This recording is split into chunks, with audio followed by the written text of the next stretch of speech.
Welcome to the Calmer Self podcast. I'm Nadine. Join me to learn how to connect with the calmer version of yourself.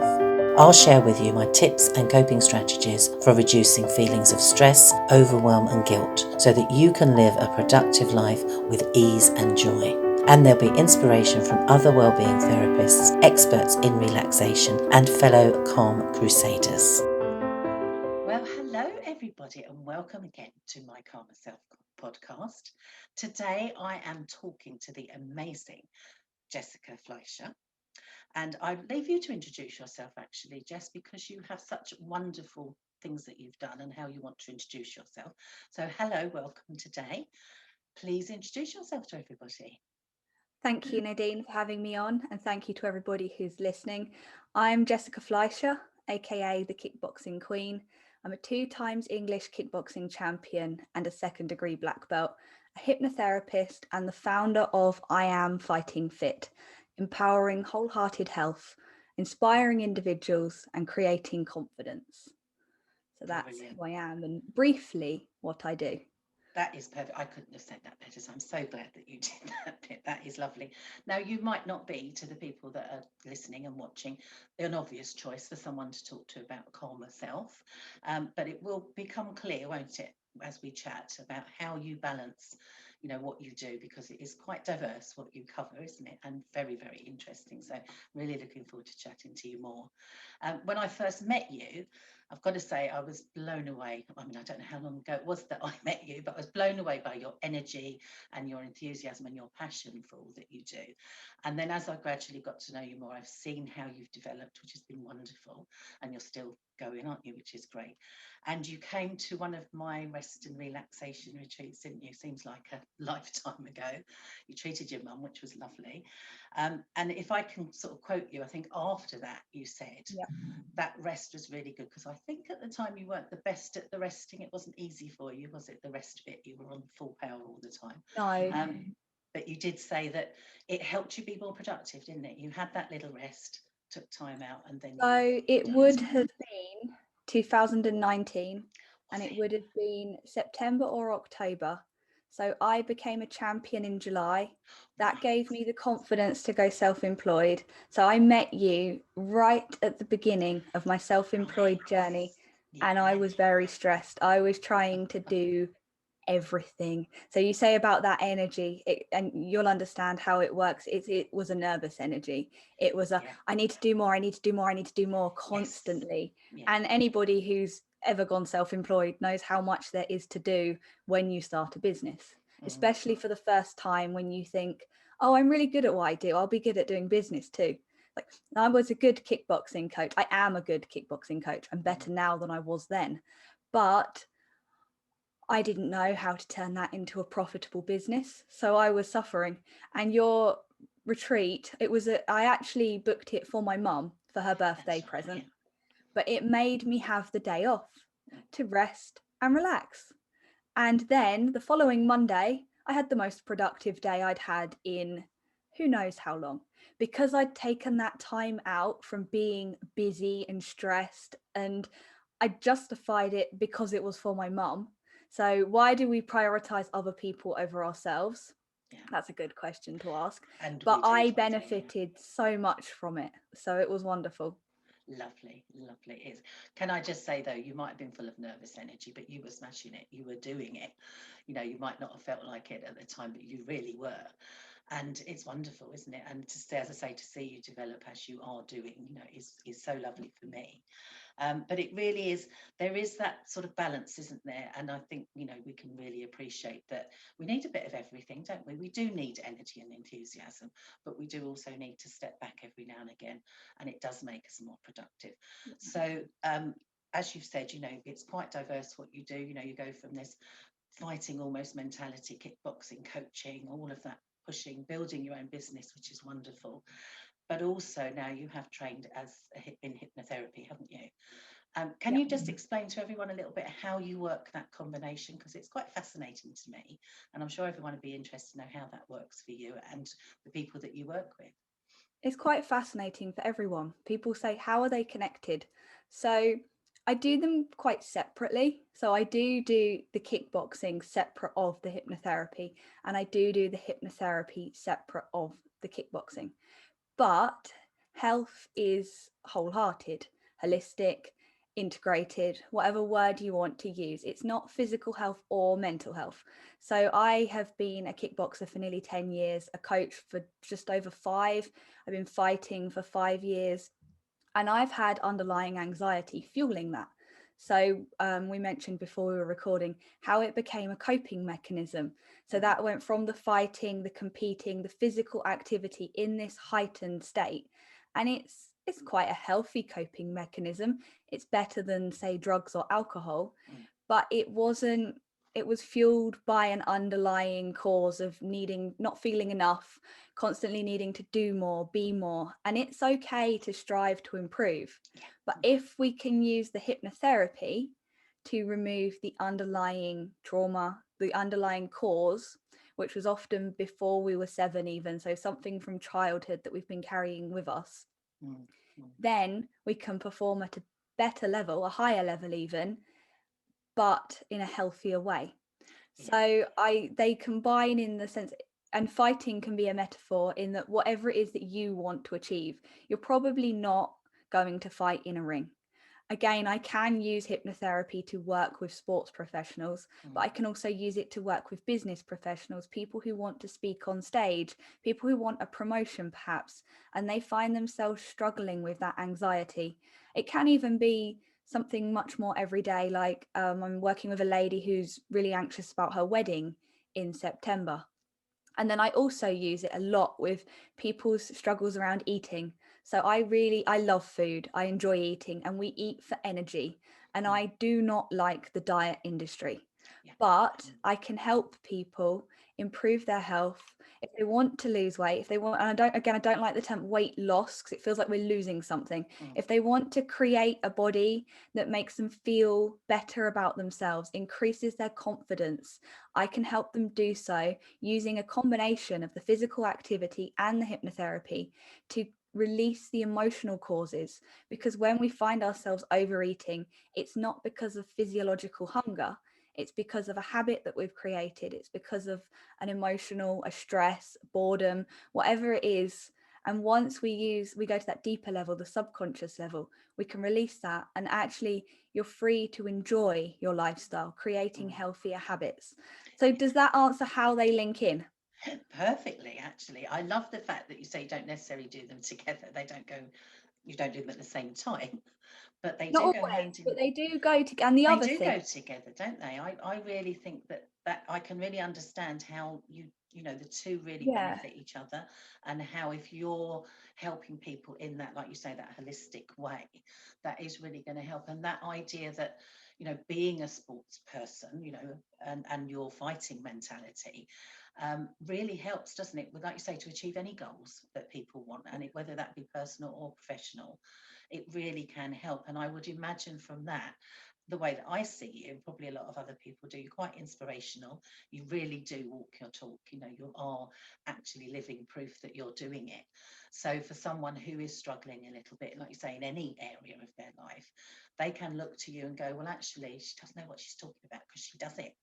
And I think that's really beneficial, isn't it? That people can really relate to you and understand that. And I really feel that that comes out of every pore of you, which is so lovely. So yeah, it's really lovely to hear. Yep. I think one of the things, so where people 2 times English kickboxing champion, 2nd-degree black belt, a thing that I often have to point out is I lost my first 5 fights before I even got a win, and I couldn't even do one press up when I began. So I have achieved everything that I have by overcoming the struggles. So if people are in that point where they want to achieve more and they think, oh, it's okay for her, she's successful. Every successful person became successful by learning how to do it. You don't just wake up one morning, like successful businesses, like you've seen the journey that I've been on, and it's not easy. It's not easy, and you need somebody to support you through that. Yeah, really good points there, because you're absolutely right. People can look at the surface and go, oh yeah, it's all right for her, because you do look, you got it together, you are successful, that's brilliant. But it is important to remember that, yeah, you didn't start off that way. It's not always how we start, is it? So, yeah, it's really important for people to understand that. And I know you share that with a lot of people too, which is so, so good. So, can I ask you a little bit about obviously the exercise and how that can focus your mind? And really, it is a form of mindfulness. I mean, do you see it that way? Is that how you sort of you can use Absolutely. it, or how? Absolutely. So I've always said that I don't meditate very often because I don't spend a period of time sitting down, focusing my mind on something, nothing, however you define meditation. But I do when you're in the gym, when you're throwing a combination, when you're sparring somebody, Mm, you are completely focused on that moment in time. mm, And I think that was one of the reasons why I got quite stressed. So at the end of 2020 and the beginning of 2021, I had to take a step back and go, oh, I'm too anxious again. I'm in a heightened state of anxiety. I'm starting to panic. I think quite a lot of people were because of, I don't know, that it hit that time of year, yeah, Christmas, New yeah, Year. We didn't know what we were doing. Um, and I had to start working out how I could help myself. And it came back to focusing on the physical things that I could do, making sure my sleep was enough mm, because I was only sleeping about 4 hours a night, making sure I was eating enough because I'd lost about half a stone because mm, I was fasting and whatever I was doing, and making sure I exercise. I'm making sure that I spend an hour a day away from technology completely, going out for a yeah, walk, yeah, and making sure I do something of a higher intensity just for me too. So I'm not in the gym. I will be in the gym when the restrictions ease. So although I coach online and it's fantastic and it works really well for some, I like human to human contact mm, kickboxing. mm, And I miss that. So I've started doing weightlifting and strength training. And when you're lifting heavy weights, all you're focusing on in that moment in time is how many repetitions of that weight you're lifting yeah, and what your body is doing and how to breathe. So that yes. is a more physically exerting way of meditating, Mm. definitely. Totally. Yeah, I Mm. totally agree with you, and so beautifully explained, because there is absolutely right. There's a lot of people that actually go, I can't sit and be still and quiet and empty my mind. And actually, when we learn about meditation, that isn't what it is anyway. But we can get the same benefits, can't we? Like you say, from, I call it moving meditation. Actually, it's not quite what it is, but that's the way I say it. But it is, you're absolutely right. When you're focused on something, totally engrossed, that is mindfulness, that is meditation. You're actually doing it, aren't you? And being in the moment is so key, isn't it? And so it's refreshing, isn't it, just to be focused and in tune with something, because you can't then be worrying about the past or the future. You're in the now, and that's what it's all about, isn't it? So it's wonderful that we can get that from physical exercise as well, which is so, so wonderful. Now, I know as well that you're really a big advocate of exercise being a coping mechanism and helping with mental health and anxiety and reducing your stress as well. And I know that you're big on building confidence and self-esteem. So could you tell us a little bit more about that and how that works for you and the people that you help? Yeah. So when I began, when I was 19, I was extremely insecure. I had very low self-esteem. As I said earlier, I couldn't even do one press up. And I had wanted to begin when I was about 15, and I didn't manage to. I hardly left the house or anything. I was too self-conscious.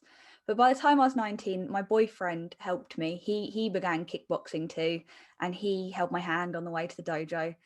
And since then, it's been a continued improvement, because as you develop a skill, as you notice your physical capability improving, it boosts your confidence. Mhm. So not everybody has to go and become a champion. My first win was being able to do one press up. And most people, and not everybody will want to do kickboxing either. The thing that I always say is exercise really helps with managing mental health, with Mm. anxiety, and with boosting self-esteem and confidence.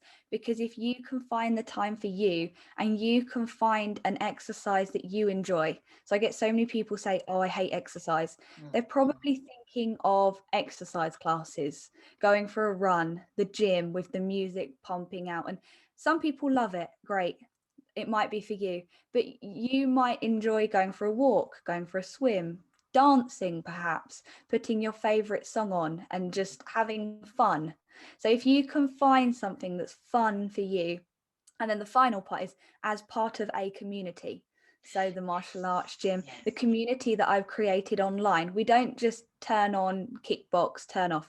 We chat at the beginning, we chat at the end, and we meet every Sunday evening to discuss our goals, discuss our health and well-being. So we are an online community, like a face-to-face gym, but through lockdown, I've had to create it online, and I love it because I'm connected with people all around the world. So what I would say to anybody listening is find the thing that works to you, whether it's online or face to face, on your own or with a group of people. But we have a innate need, a human need to be connected to other people. So even if you run on your own generally, go to a park run, join Couch to 5K, find someone else. And that element of competition too, with both yourself and other people, can help you to achieve new goals, because it is okay to be wanting to improve as long as it comes from a healthy place. Yeah, you're so right, isn't it? That human connection, and at the moment it is online, but it is still there, isn't it? And that, it just, we can create more when we're in a group, can't we? There is that energy and that beautiful support, isn't there? And you touched on something there as well, which I get asked quite a lot. It's like, how do I find the motivation? And you said it again perfectly. It starts with action, doesn't it? It starts with one thing. Doesn't have to be a big thing, but when you start, it's just like it rolls, doesn't it? You start off, you do one thing, you feel a little bit better.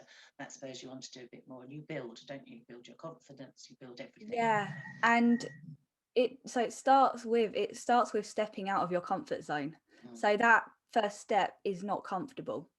And so it expands a little. So say you've got a small comfort zone. So when I had really low self-esteem and anxiety, I could, and say being a champion's out here, there's no way I could have gone from that to that. No, you take that little step, that feels terrifying. Then you get comfortable there. That's now your comfort zone, walking to the gym, doing one press up, doing your first fight, and it goes out like that. And that is how you end up achieving. Same with business. And that's where I think so many people fail early on, because I didn't want to be this. I want to go here now. I don't want to take the small steps, but we need to take the small steps. Otherwise we'll burn out. Yes, exactly. You're so right. I can really relate to that, because I do. I get excited about what I'm doing, and I want it all like now. And yes, it's little steps. I have to remind myself, and we get there, don't we? So it's perfect, perfect. Now you've talked a little bit about your own anxiety and how you've sort of helped yourself with that. Can you explain a bit more about that, and how everything that you're doing now to help everyone else really I don't know if I've got it right, but did it really start with helping yourself? Do you feel it was that way, or is it Yes, I think my own experiences have given me this, and I know that everybody is unique.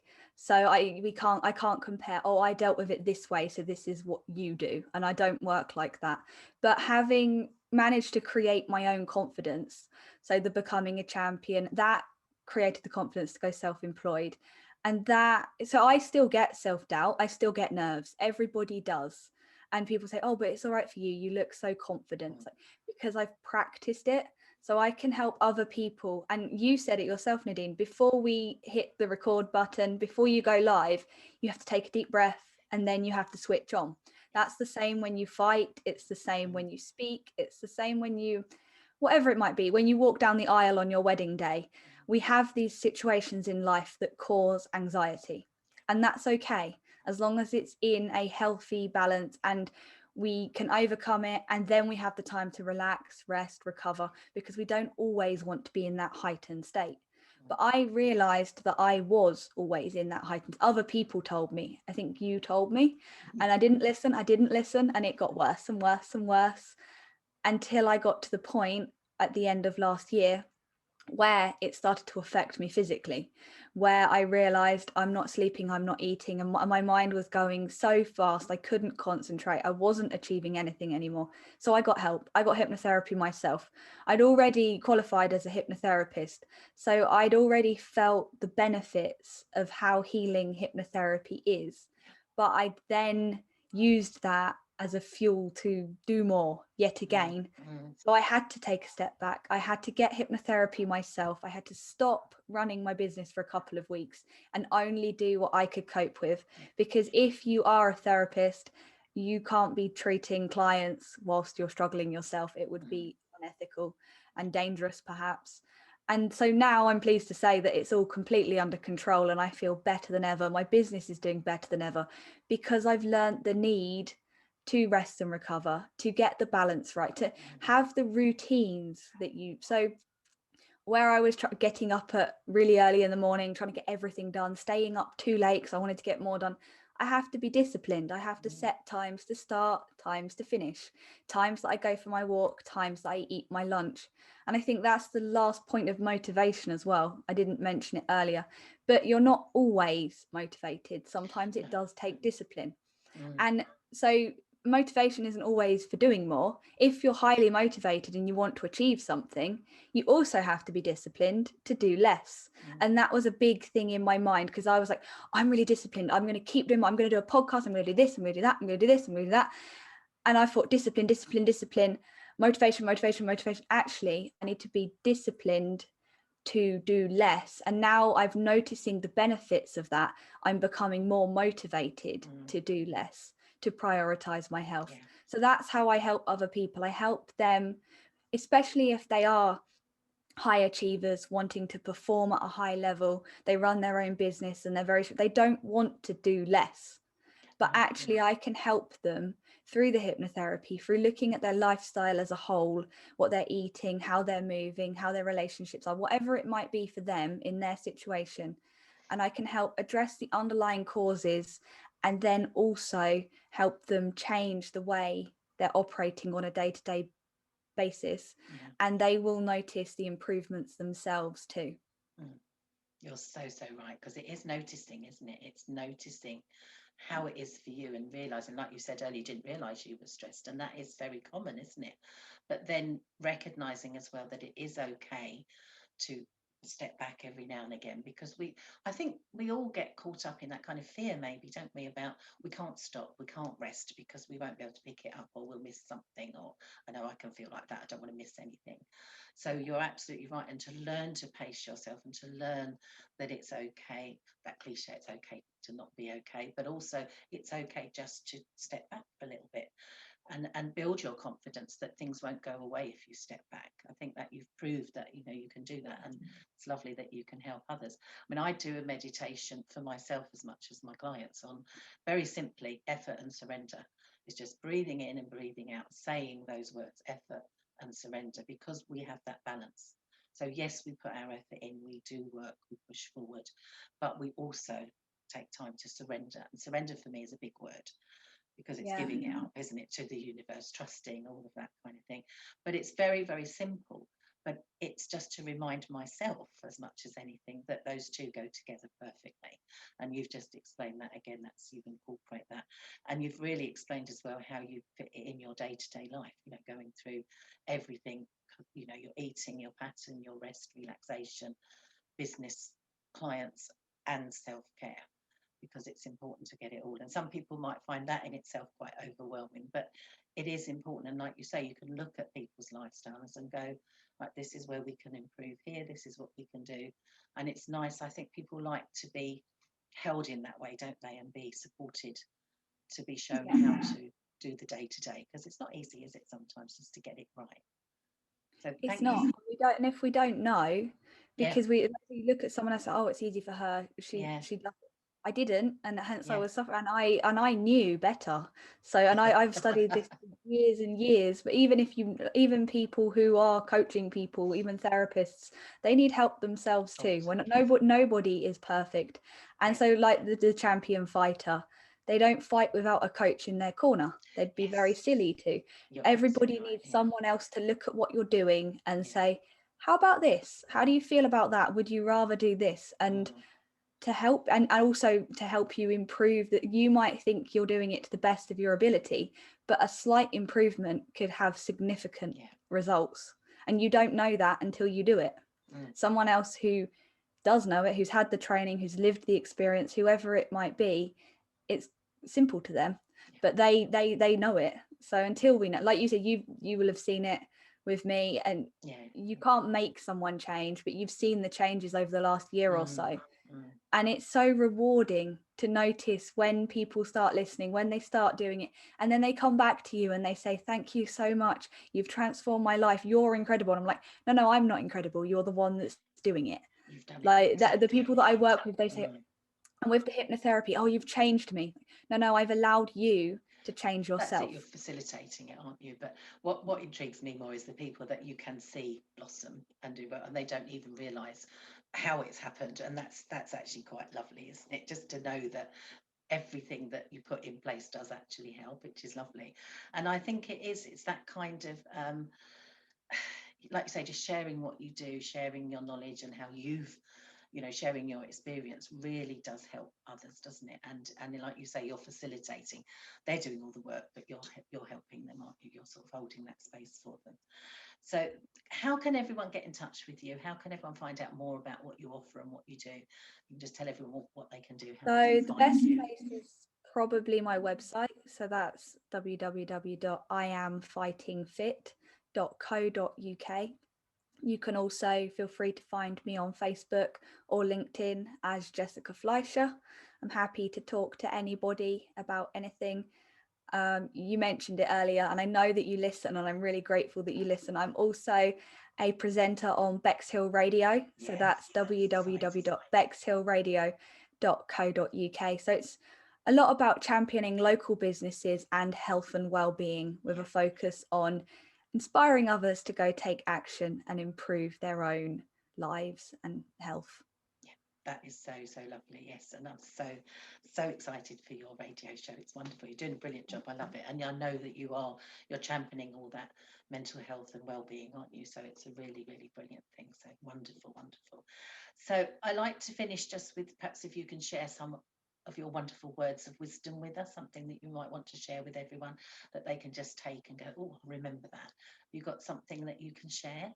So my piece of advice is to dream big, even bigger, and then start small. So pick something that you would love to achieve, but you feel like that's not going to happen, that's impossible almost. And then focus on the smallest step that you can take today. So don't worry about everything in between, but just go, I would love to achieve that. Really visualize it, feel what it would feel like to become that person, see yourself there in the future, and know, perhaps put it at the back of your mind, but know that that's the direction that you're going in. And then work out, what's the tiniest thing, the tiny task that I can do today to actually take action on that. And that starts to create the habit to take those tiny steps each day, and they add up, and they're the steps that take you towards that goal. I love that. So in essence, we're talking about dream big. I think you said even bigger, which I love, but start small. Yes. That is so beautiful, and that is something that people can take with them, isn't it? So thank you for sharing that with us, and thank you for chatting to me today. I have loved it. Thank you. And I know everybody that's listening will have learned a lot about you and be very keen to find out more and get in touch with you. So thank you very much for today. Thank you for listening to the Calmer Self podcast. Please rate and review. And if you want support, advice, accountability and inspiration to make the changes you need to manage your stress and live your life with ease and joy, check out the Calmer Self Facebook page. There's also more information on LinkedIn, Nadine award-winning changemaker, and please visit my website www.calmerself.co.uk.